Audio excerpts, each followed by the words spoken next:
So ever since the invention of Bitcoin, many have wondered who Satoshi Nakamoto is. It's a name that at the beginning people didn't think much of because uh, he was replying, he was putting in suggestions, he was in social media, he was in GitHub teaching people, and he'd released the white paper, and people kind of they had interactions with him, but they kind of took it for granted. Well, it wasn't a couple years later when all of a sudden he completely disappeared. And there's been a lot of speculation, a lot of rumor, a lot of people even falsely coming up and saying, "Hey, I am Satoshi Nakamoto." And a few years ago, they even found a guy named Satoshi Nakamoto, and he was kind of blown away by all the media attention and everything because it was just his name. It wasn't the actual guy.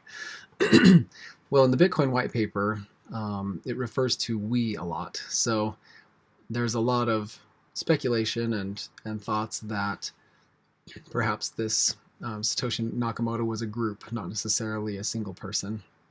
But there was one person that is generally believed to um, be the face, because a lot of the style of writing and different things is similar in the posts that Satoshi wrote.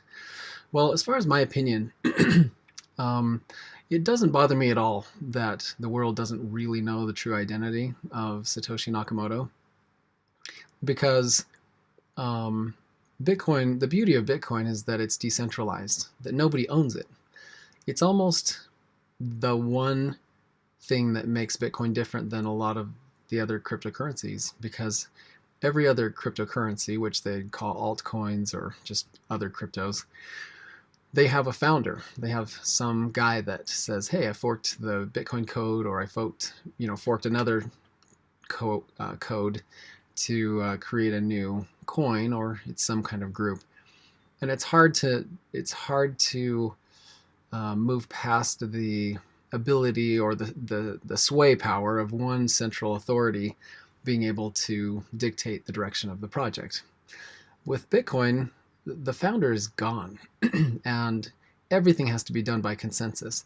And a lot of people are annoyed by that because there are better technologies than Bitcoin. There are faster blockchains. There are things that people have come up with and advancements. But it's almost like the United States Constitution. It takes a lot to change it. And I think part of the reason why the United States is so powerful is because it's difficult to screw it up. It was kind of set in motion on a decent path, and it just takes a lot to really change that. And that's exactly the way Bitcoin is.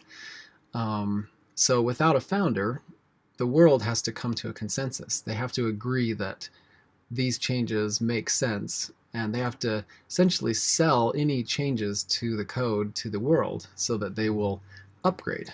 Because if it's a bad upgrade, or if it doesn't make sense, then nobody will upgrade, and the old code lives on. So, maybe someday we'll figure it out. But as of today, in 2019, we just don't know who it is, and it's not a bad thing. It speaks to the invention of Bitcoin and the technology. So, it's amazing. And the work speaks for itself. All right, you guys, stay safe out there.